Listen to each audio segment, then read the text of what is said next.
in the quick forge and working house of thought, how London doth pour out her citizens.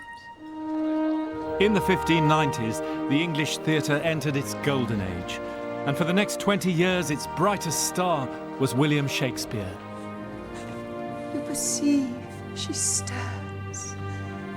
Infernal! But I, with wings as swift as meditation or the thoughts of love, may sweep to my revenge. Give me your hands if we be friends, and Robin shall restore amends. Which of you shall we say doth love us most?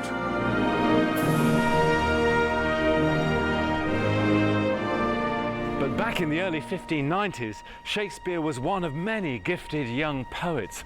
What was it that transformed him in the next few years to the greatest thing anybody had ever seen? What happened to him in his career and in his private life? That's what we're going to try and find out in this next stage of our search for William Shakespeare.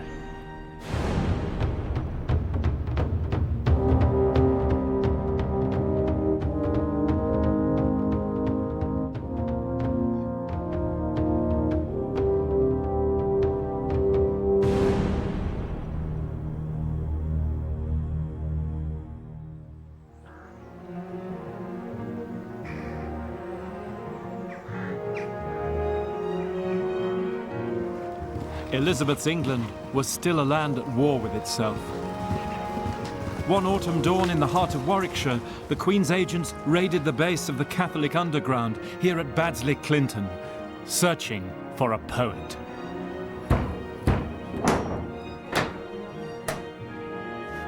Hiding in the house were Catholic Jesuit missionaries. They rampaged through the house, said one of the Jesuits, like wild leopards, banging the panels, looking for secret chambers.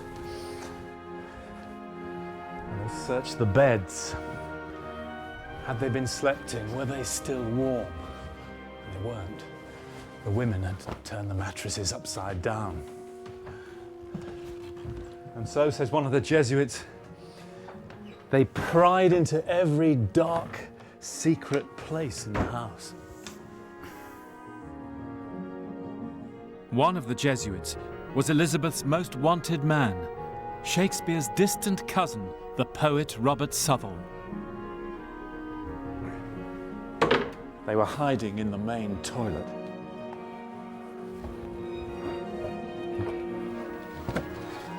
The sewer emptied into the moat, and this is where they hid, crouched ankle deep in water, knowing that if they were caught, they would die a most horrendous death. Southall would become Shakespeare's most important critic, because he took him to task on the role of the poet in an age of spiritual crisis. Southall wrote the new manifesto for English poetry. It was addressed to his poet cousin, Master W.S., and it was a challenge.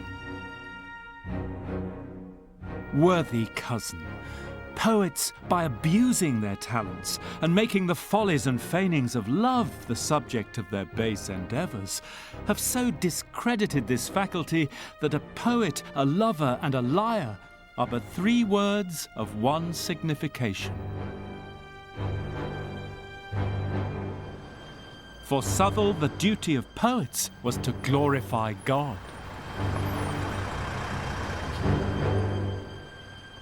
So what did Shakespeare think of that? William's in his late 20s, and he's living here in a very nice neighbourhood next to the Church of St. Helens, Bishopsgate. And he's writing popular entertainment, plays. For him, the goal of poetry is not to glorify God, but to earn a living. He's got a wife and children back in Stratford, and his duty is to support them. But in 1593, plague strikes these streets. Thousands die, and the theatres are closed. And William has to look elsewhere to earn a living. In summer 1593, while the plague raged, Shakespeare's first published work came off the press. Not a play, but a poem. On the frontispiece of Venus and Adonis, Shakespeare added a Latin tag from the Roman poet Ovid, whom he'd known and loved since his school days. This is what it says. Let the common herd be excited by cheap things. For me, may golden Apollo pour out full cups from the spring of the Muses. Pretentious? Maybe. But it was an instant bestseller, and its subject was not God, but the goddess of love. I'll be a park, and thou shalt be my deer. Feed where thou wilt, on mountain or in dale. Graze on my lips, and if those hills be dry, stray lower, where the pleasant fountains lie. Within this limit is relief enough, sweet bottom grass, and high delightful plain.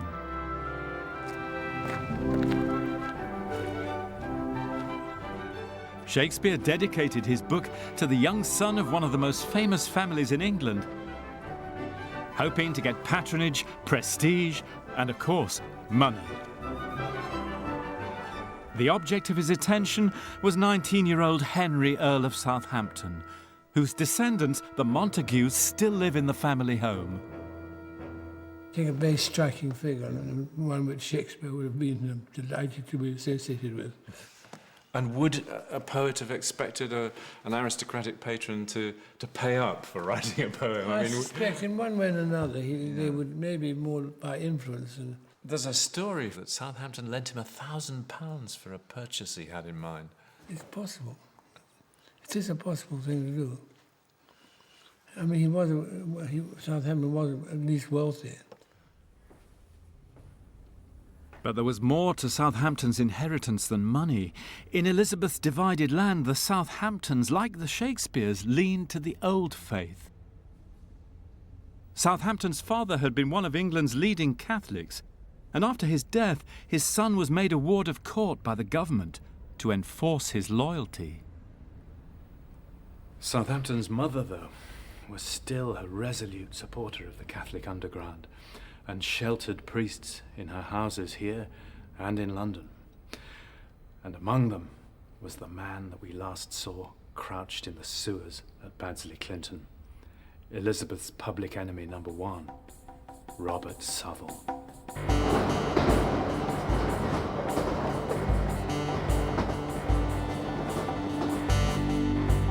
What contrasting fortunes these two young Elizabethan poets, the one in love with God, the other with love. After 6 years on the run, Southall's last journey took him out to the London suburbs near Wembley.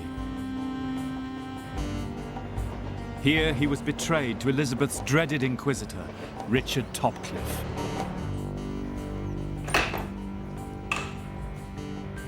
Topcliffe took Southall back to his own house, a house specially equipped as a private torture chamber. We know that the windows were blacked out, so people couldn't see in or out. But what's remarkable about Topcliffe's house is that the authority for what went on inside its walls was given to Topcliffe directly by Queen Elizabeth herself.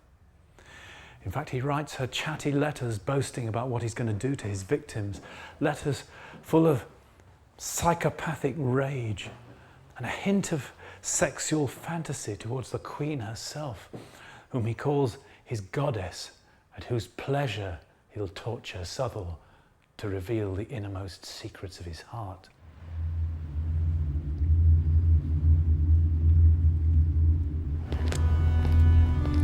Easy to forget, isn't it, the dark side of Shakespeare's world.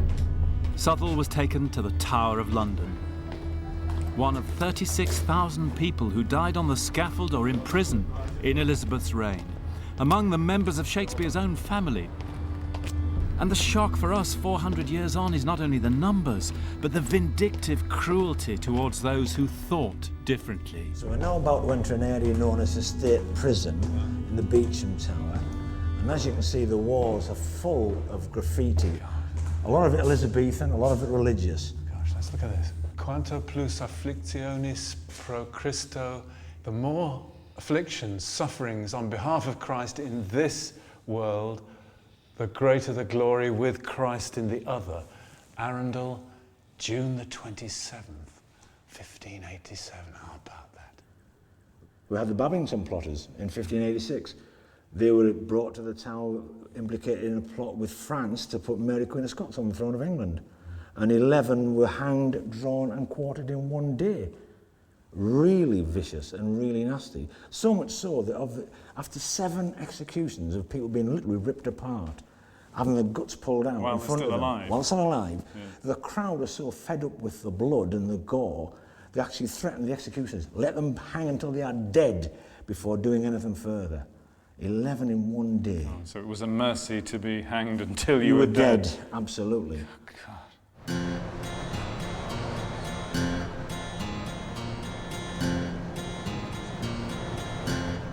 Meanwhile, in 1594, while Southwell awaited trial and martyrdom, Shakespeare formed a new company under a new patron, the Chamberlain Lord Hunsdon. They were the same group of friends who'd been with him since the beginning. Hemmings and Condell, Sly and Phillips, and the great Richard Burbage, who played all his star roles from Hamlet and Othello to Bottom.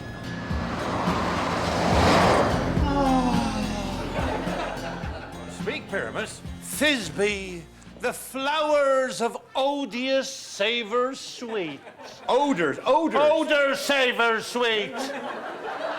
So hath thy breath, my fairest Thisbe dear, but hark, a voice. Stay thou but here a while, and by I will to thee appear.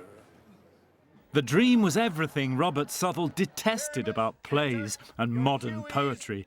This is all about the follies and feignings of love. As true as Thorst that yet would never tire.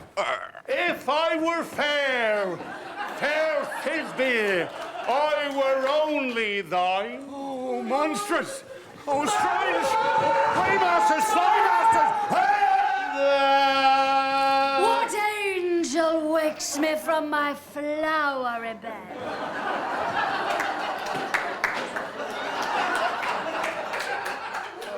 I prithee, gentle mortal, thy fair virtue force perforce doth move me on the first view to say, to swear, I love thee.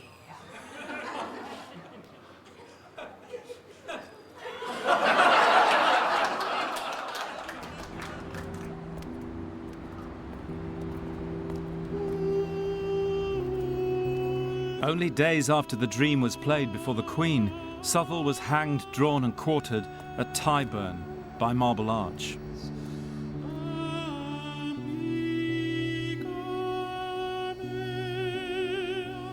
The night after his death, Southwell's friends came to see the Queen, and they brought her a gift.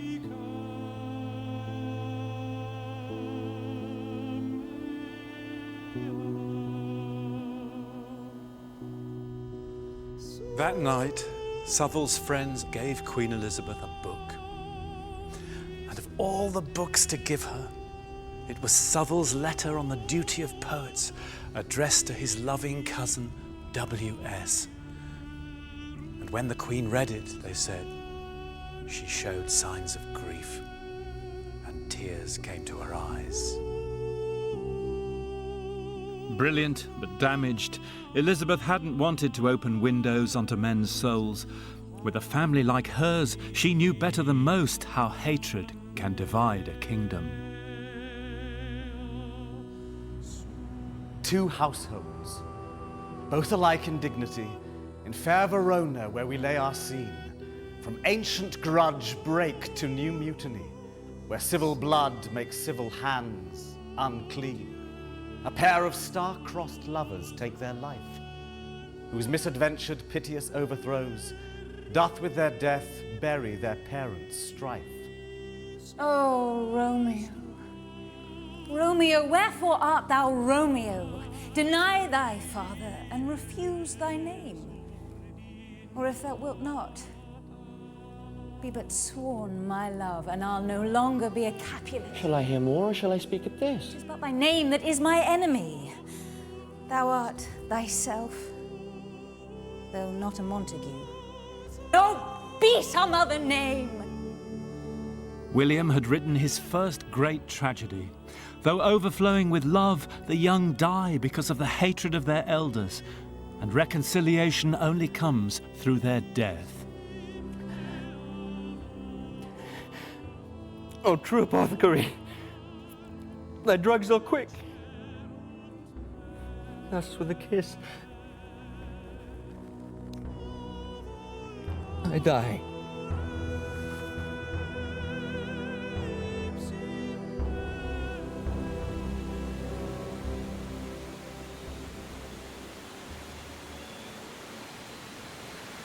If love is the heart of life, William seems to say, then so too is loss.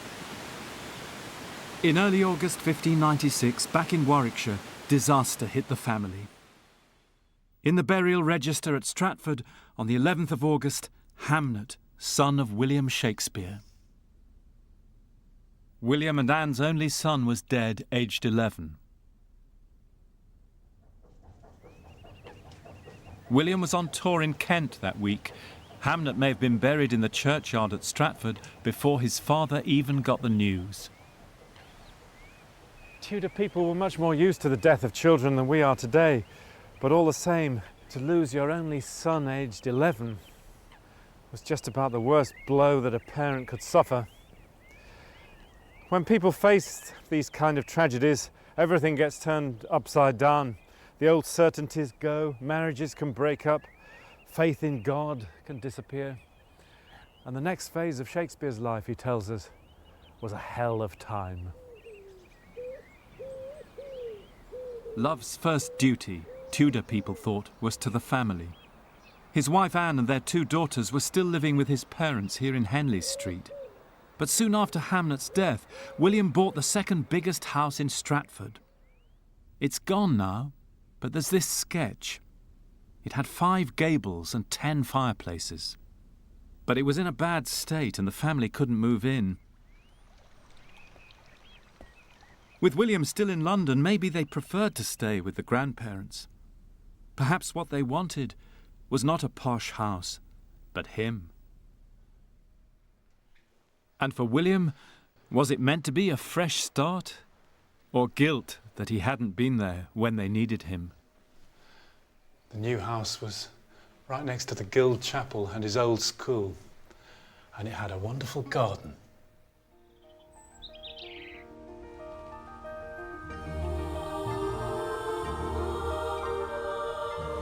The family was on his mind a lot at that time. Only 10 weeks after Hamnet's death, William came to the College of Arms in London to apply for a coat of arms for his father John, to make him a gentleman. His father had first applied 20 years ago, before he was bankrupted and struck off the council. Now for the English class system, 400 years is a mere blink of an eye. And today's Windsor Herald, William Hunt, still keeps the rough notes from William's application, that day in 1596. Well, there we are. We have the 2 drafts. So these are the original drafts that were done. And you can see all the corrections and the additions that presumably William added in to embellish the text. You think he was rather anxious to bump up his case, do you, William? Yeah, or to record all these ancestral details, etc. Yes, John Shakespeare, Stratford upon Avon in the county of Warwickshire. Ah, interesting. And this is the sketch of the coat of arms? That's the sketch of the arms and the crest. Yeah. And here's the motto. They had a couple of goes at it. Non sans droit. What does that mean? That means not without right. Not without right. And this is Smith's Ordinary of 1599. Oh, here we've got body parts, for example. So we've got heads and hearts. Hands, legs. This chap got toes even. So these are all the possibilities of... These are what had already been granted. Now we're getting to implements of war. Arrows, swords, crossbows, arrowheads, swords here, and then spears.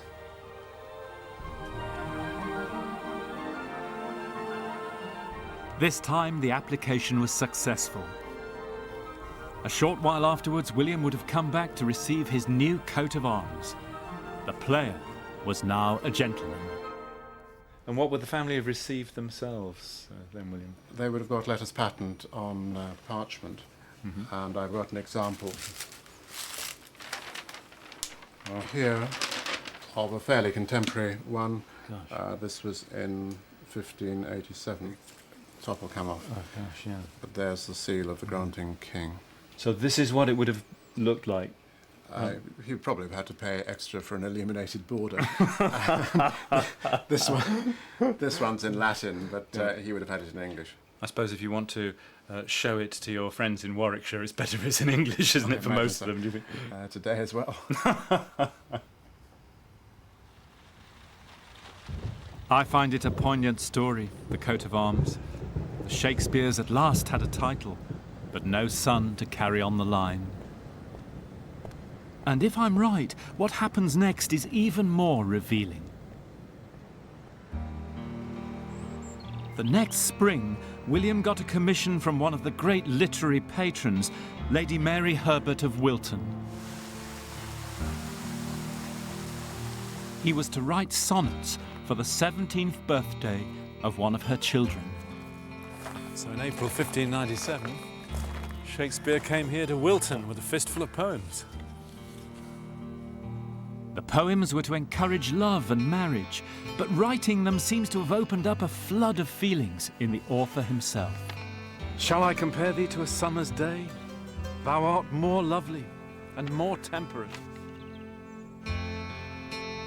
Love is a babe.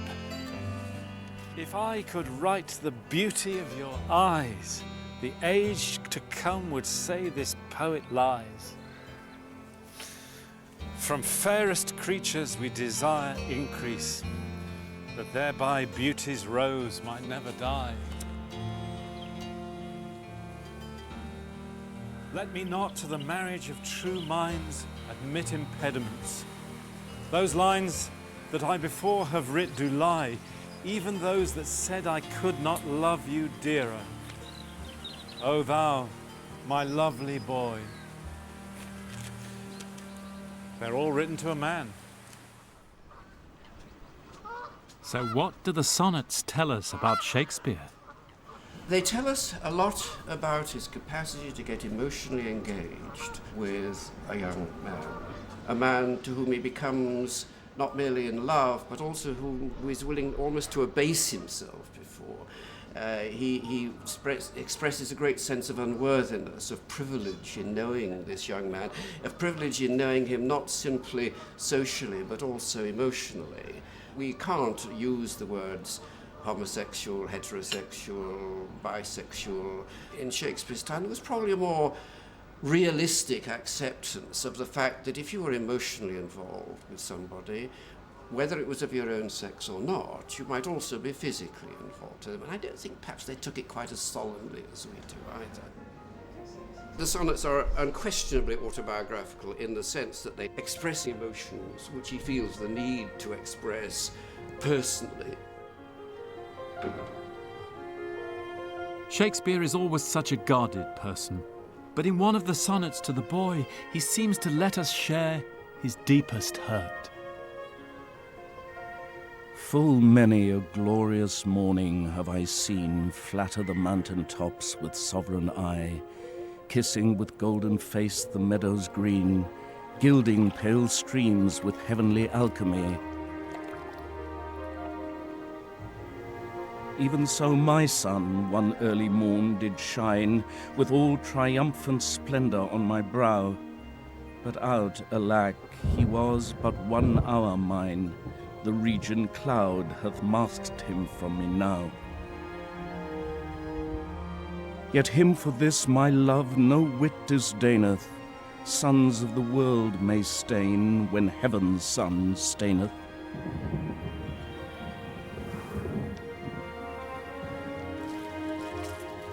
If that's not written from the heart, it's hard to imagine what is. And if it's not really about his own son, then words surely have no meaning.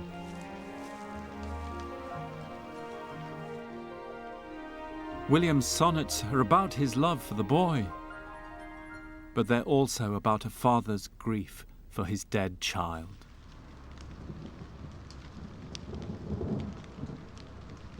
That summer of 1597, William must have thought his world was falling apart. The theatres were closed again, this time by the government for sedition. "My art is tongue-tied by authority," William wrote. And he was in trouble with the law, too. Within weeks of his son's death, he'd fled from genteel Bishopsgate, leaving an unpaid tax bill. In 1597, he's noted as among those people who have gone out of the said ward in a private and covert manner in order to not pay their taxes. It sounds as if he's gone south of the river here. And that indeed proves to be the case when you look at the next document, which is this amazing piece of... These are the records of court cases simply from 1 year, 1596. This takes us south of the river. And here we come to November. "Be it known that William Waite seeks sureties of the peace against William Shakespeare, Francis Langley, Dorothy Sower, and Anne Lee, for fear of death and mutilation of limbs." So Shakespeare had gone to ground in Southwark. Preachers likened London to a perspective picture. Look one way, she's a beautiful virgin, the other, the whore of Babylon. And Southwark was London's dark side. There were 300 inns and brothels here, bull and bear baiting, skittles and bowling alleys. Wandering Bankside at night, you never escaped the howling dogs in the kennels and the roars of chained bears. Not a place to be if you were in a midlife crisis and vulnerable.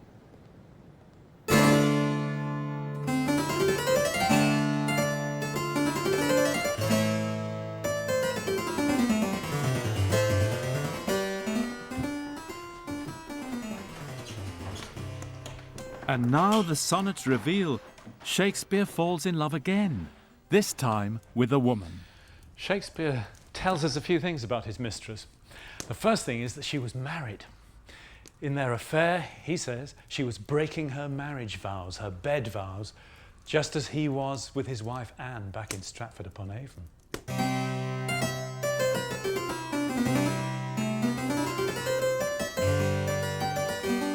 Second thing, she was musical.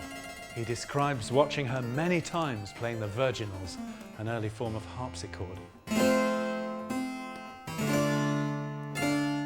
And that brings us to the other interesting thing about Shakespeare's mistress.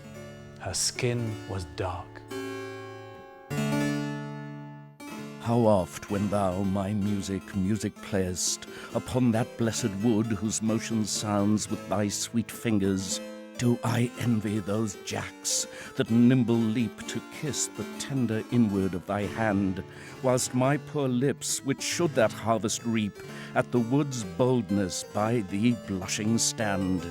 Since saucy jacks so happy are in this, give them thy fingers, me thy lips to kiss.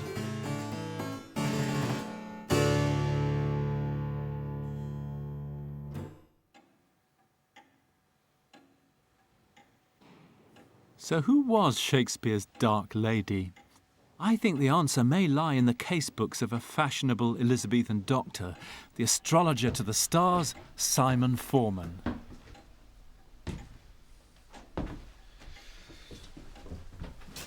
Now, going to Simon Forman's surgery wasn't quite like going to the doctor's today. Forman used palm reading, horoscopes, astrology, and even alchemy, along with physical examination. But he was very popular. Many of Shakespeare's actors came to his surgery, and especially their wives. But there's one patient in particular that interests us. And she turns up on the 27th of May, 1597.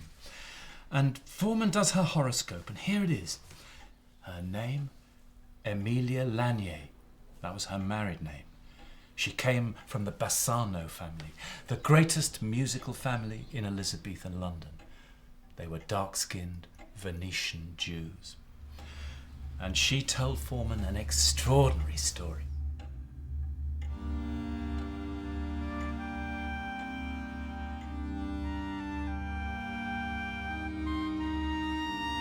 She told me she hath been much favoured by her majesty and by many noblemen, and hath had great gifts and been made much of. She's high-minded and cannot keep a secret. She was very brave in youth. She was mistress of my Lord Chamberlain Hunsdon, who loved her well and kept her long. But when she got with child, she was married off to a minstrel, and her husband hath spent her fortune. She wants to know, will she be a lady, and will her husband return, or no?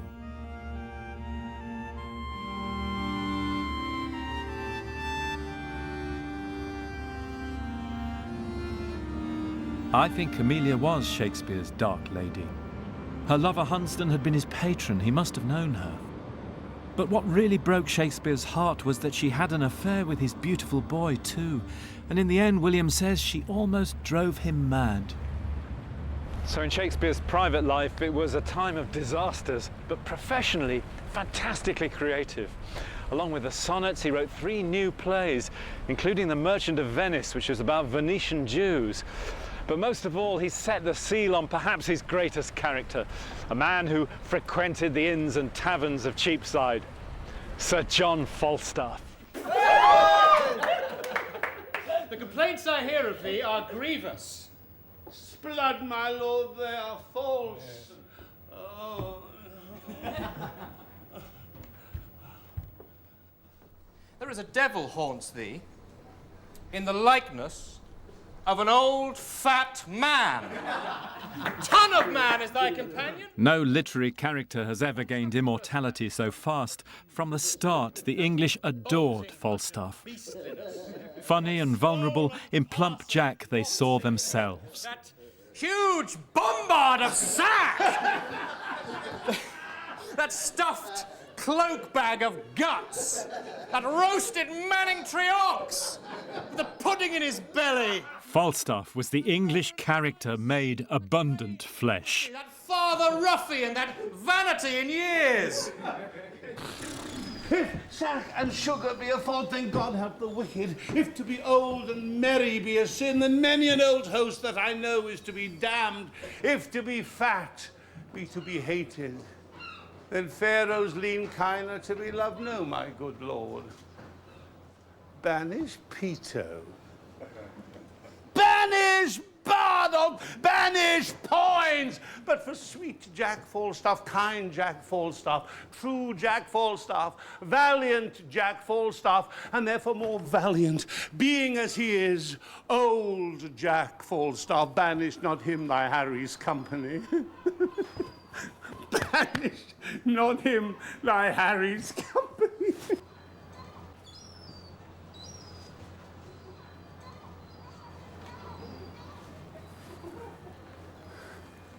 Banish plump Jack. Banish all the world. I do. I will.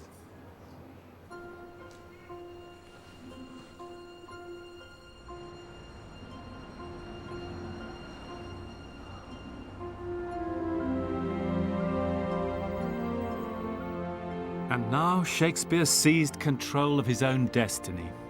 After a long feud with their landlord in Shoreditch, the company made their move. They'd go somewhere else, and they'd take their theatre with them.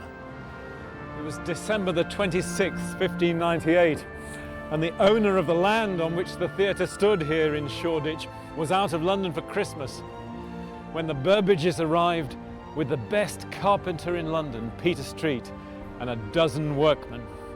And they set about dismantling the theatre. In 4 days, they transported it all through the city of London and across the river.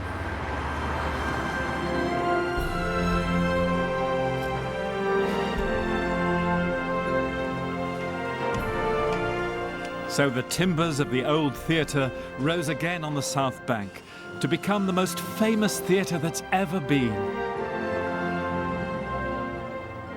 Over it flew a flag with the motto, "All the world's a stage." And they called it the Globe. The opening afternoon for the Globe was the 12th of June, 1599. And Shakespeare and his company had a horoscope cast to find the right date. And the 12th was a new moon, which the almanac said was the best day to move into a new house. From now on, Shakespeare and friends would be shareholders in their own enterprise. It was the birth of the modern theatre. At the peak of Shakespeare's career, there were a dozen main theatre venues in London, with 4 of the theatres holding 2,000 or 3,000 people each. So you could have 15,000 audience for a hit show in 1 week, much more than the best-selling books at the time. So this was a high-energy mass entertainment, and it was dangerous. That's why the government sought to control it, with the censor looking for political dissent and the religious right looking to close the whole thing down altogether. The dangerous power of the theatre had never been more clear. Audiences flocked to see every new Shakespeare play.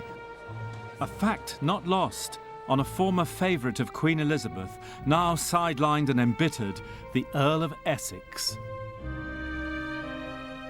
Early in 1601, Essex's friends approached Shakespeare and the company to put on a very special one-off performance.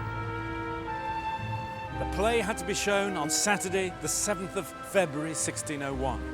The play had to be Shakespeare's Richard II, and it had to include a scene so dangerous that the censor had never allowed it to be printed. Give me the crown. Here, cousin. Seize the crown. Here, cousin. I thought you had been willing to resign. My crown I am, but still my griefs are mine.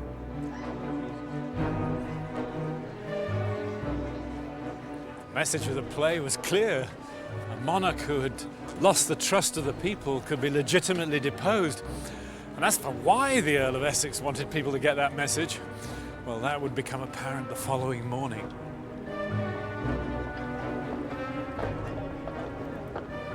Early next day, Essex planned to enter the city and call on the people to rise up and depose their sovereign, just like the scene in Shakespeare's play. But life doesn't always imitate art. Essex spent so long choosing a clean shirt that he was late. The people had gone home. The revolt collapsed. The conspirators were arrested, including Shakespeare's old friend, the Earl of Southampton, who was now accused of high treason.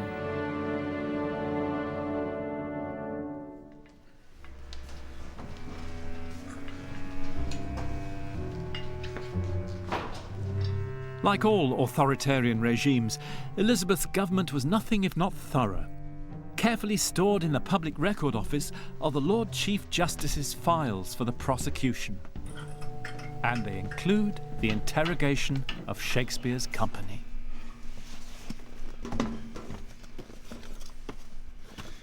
It's an astonishing thing about the stacks in the Public Record Office. All the crimes and misdemeanours of English history are here recorded, and nobody gets away with it. And this volume is full of the testimonies of those who were arraigned for the trial of the Earl of Essex. And here we are. Here's the day that the Shakespeare's company were called in to answer for why they'd put on the play that they did. Interrogation of Augustine Phillips, taken upon oath. He saith that on Friday last Sir Charles Percy, Sir Jocelyn Percy, and the Lord Monteagle with some three more spake to the players in the presence of this examinant, Augustine Phillips, so he was there when they spoke to the players, presumably including Shakespeare and Burbage and the rest, to have the play of the deposing and killing of King Richard II, promising to give them 40 shillings more than their ordinary to play it. Remember, this is Austin Phillips telling the story. Honest gov, they promised us 40 shillings more than our normal take. So, says Austin Phillips, he and his friends were determined to have played some other play, holding that the play of King Richard to be so old and so long out of use that they should have small or no company. We won't get an audience for that. But at their request, this examinant and his friends, Shakespeare, Burbage, Hemmings and Condell, were content to play the play that Saturday, and had their 40 shillings more than their ordinary for it, and so played it accordingly. Signed, Augustine Phillips. And there it is, there's the players' excuse for why they agreed to put on Richard II the evening before the Essex Rebellion. It was just cash flow, your lordship. Showbiz.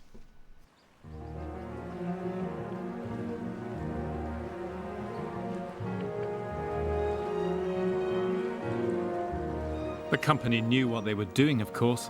Shakespeare was no innocent. And they got away with it.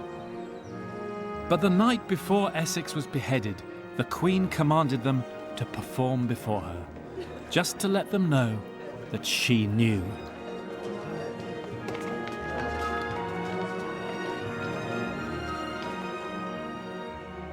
Give me the crown. Here, cousin.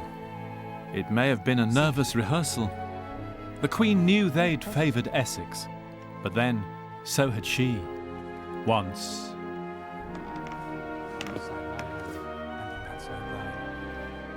Are you contented to resign the crown? She was a lame duck now, and she knew it. Childless, isolated and tired, the nation just waiting for her to die.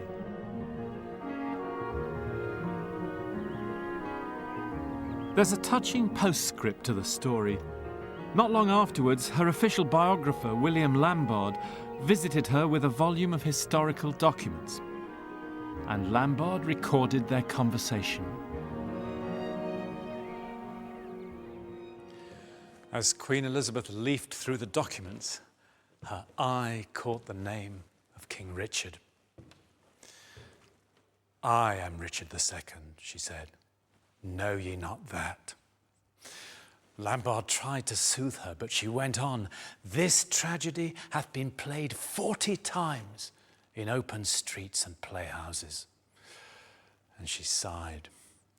In those days, force and arms did prevail, but now the wit of the fox is everywhere, and scarcely a faithful or a virtuous man is to be found. There you go, who's Alex? Me. Here we are. Tell me how big your feet are. Carry on stuffing. The years were catching up with William too. After 10 years at the top, there was a new generation of poets now who thought he was old hat and even past it.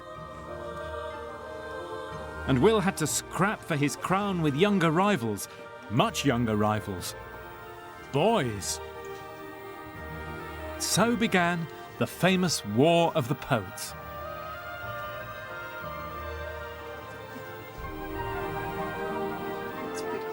The boys' companies had a lot going for them, besides their obvious charm.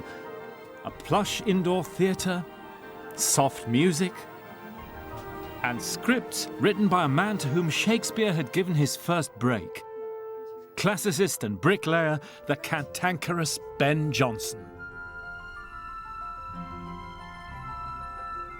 He thinks he's the real scholar and he ought to be the great playwright, and you kind of feel that he resents the fact that he's not as popular or as indeed successful as Shakespeare must have been. You kind of feel as though Johnson's there in the Mermaid Tavern ranting about human nature and satirising all these apes. Cling to my neck and wrists, my loving words, and cast you round in soft and amorous folds. Johnson thought Shakespeare was just a populist. His idea of the duty of poets was political, to attack the corrupt establishment with satire. Stay, monster!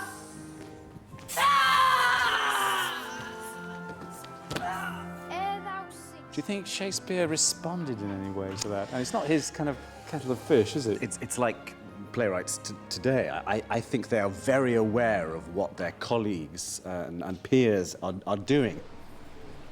They're not writing in a vacuum. And what is popular and what is bringing in the crowds must be influencing Shakespeare too. It must have done. And now, in the London showbiz world of 1601, the battleground shifted to the Inns of Court, where playwrights wrote topical stuff for the smartest audiences, the lawyers. They thought that a good day was taking in a couple of law cases at Westminster down to the Paris Garden on the South Bank, where they would have a pint, watch a bear baiting, nip into a brothel for a quick "How's your father?" and then taking a play after that, and no doubt in a very relaxed and happy mood. Come hither, boy. These were young men packed with testosterone, away from home for the first time, getting drunk in the taverns, writing marvellous poetry as well. In those days you didn't get a girl to go to bed with you unless you could write a decent sonnet. And here in the Middle Temple, Shakespeare put on a bitter-sweet and sexy answer to the boys' plays. It gives a very echo to the seat where love is throned. Thou dost speak masterly. My life upon't, young though thou art, thine eye hath stayed upon some favour that it loves, hath it not, boy? A little, by your favour. What kind of woman is? Of your complexion. She is not worth thee, then. What years, in faith? About your years, my lord. Too old, by heaven. Let still the woman take an elder than herself. Johnson and the boys, meanwhile, were packing them in with a show about Shakespeare's hero, the Roman poet Ovid. I will be gone then, and not heaven itself shall draw me back. Yet, Julia, if thou wilt a little longer stay. I am content. O mighty Ovid! Poetaster is a play about the duty of poets, and how Ovid was exiled for love. My passionate eyes will not endure to see thee turn from me. If thou go first, my soul will follow thee. Then we must stay. Ay me, for there is no stay in amorous pleasures. Both stay. And of course, Shakespeare couldn't let that go. I hear thy father, hence my deity. What are they, children? Is it possible? Oh, there's been much throwing about of brains. Do the boys carry it away? Aye, that they do, my lord. Hercules and his load too. For his next throw in the War of the Poets, Shakespeare created the first rebel without a cause.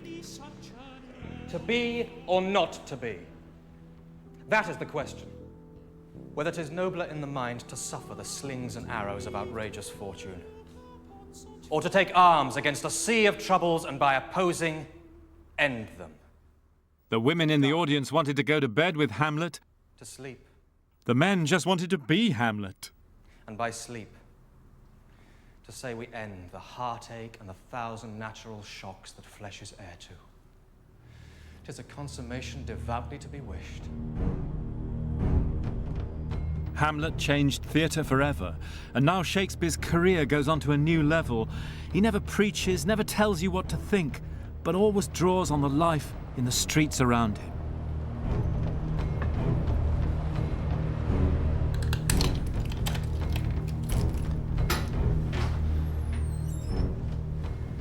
He's living back north of the river now, and in the tiny parish of St. Botolph's in Aldgate, the registers reveal a secret history which touched his next work.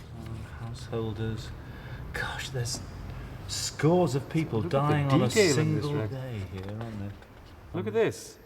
Susanna Pierce, a blackamoor, bound servant to John Spinoza, Spinoza, a hatband maker, buried the 8th day of August, Anno Domini 1593. Simon Valencia, a blackamoor servant.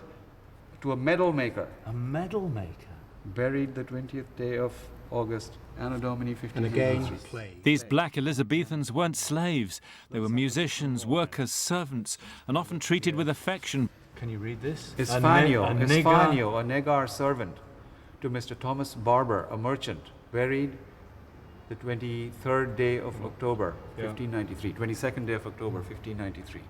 Given a black cloth. What does that mean, Brian? I think that means that it was a sign of high respect. It meant the actual coffin itself, brought into the church, would have been covered in a great big black velvet cloth, a sign of great respect for someone. So Thomas Barber had paid for a better funeral for his servant. That's exactly Is that the assumption? Yes. Here we are, a person of color being obviously shown a lot of affection and love and respect to the extent of the expenses which are incurred in the burial. Yeah, absolutely. Some of them are servants. Some of them married to... Some of them married to black and white marriages. Some of them married to white people as well. Interracial. Yes. Yeah. All right.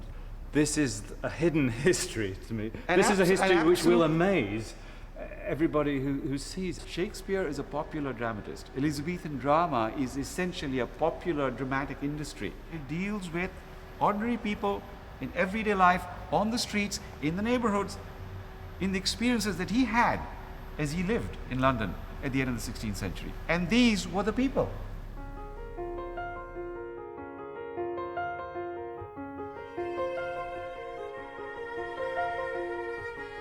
So the people on the streets, children, servants, even a noble Moorish ambassador for whom he performed at that time, went into the writing of the tragedy of Othello. My noble lord, dost thou say, Iago? Did Michael Cassio, when you wooed my lady, know of your love? He did, from first to last. Why dost thou ask? There are three main things that the play is about. Jealousy is one, but it's Iago's jealousy, I think, that drives the play. I did not think he had been acquainted with her. Went between us very often. It's about race. If it wasn't about race, then I don't think Shakespeare would have had a single black person in it. And the other thing is, I think that the play, which I think that a lot of people sort of lose about the play, is about love. It's the love for Desdemona.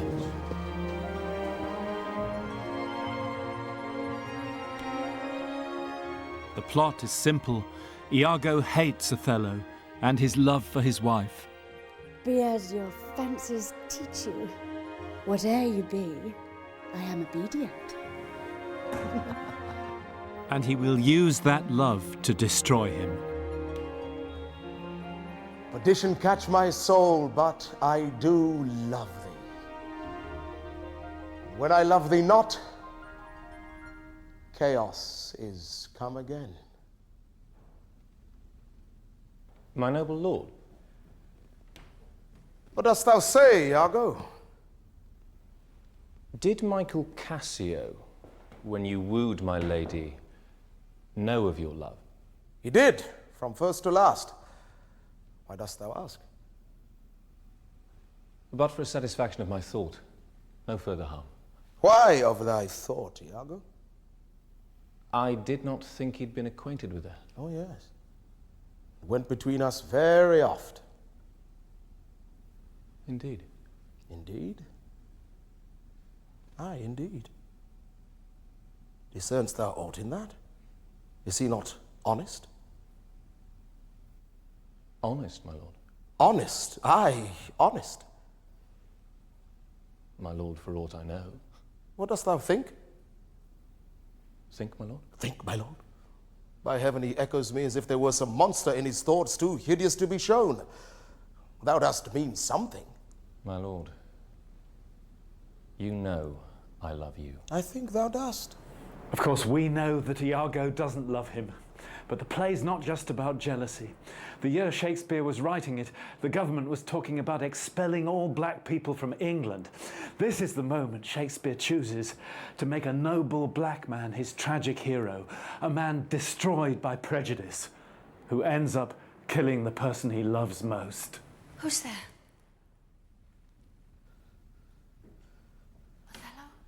I, Desdemona.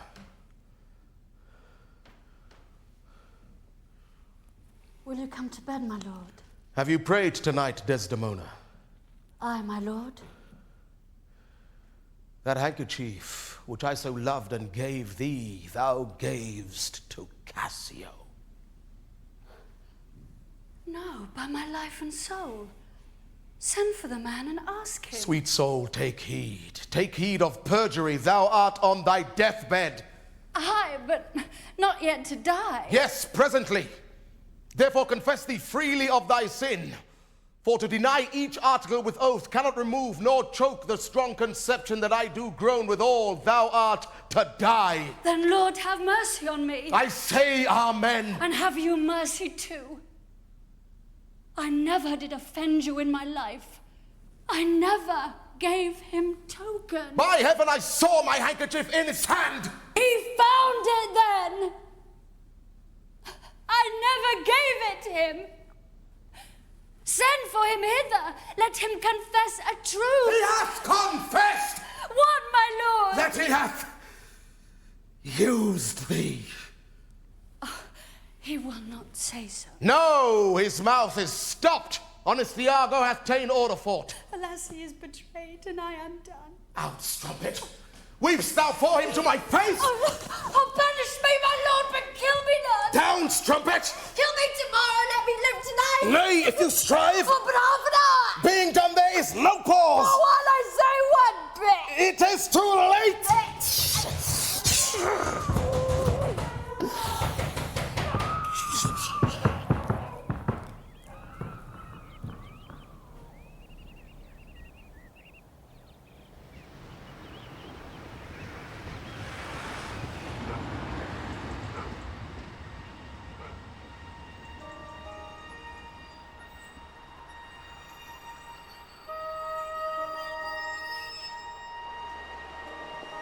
William had come a long way from rural Warwickshire, where he grew up and where his loyalties still lay. He was now the greatest artist of his age. He'd understood that great art, great poetry comes not by choosing one side, but by seeing both.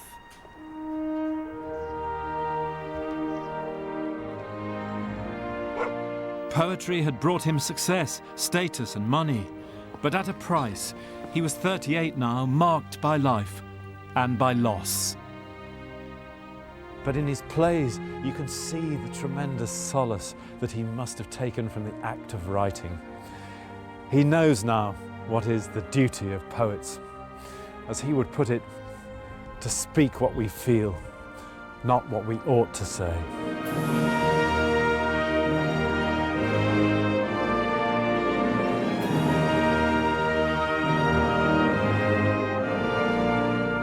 In the final episode, we'll see how Elizabeth's death brought in a new age of optimism, only to be shattered by the gunpowder plot.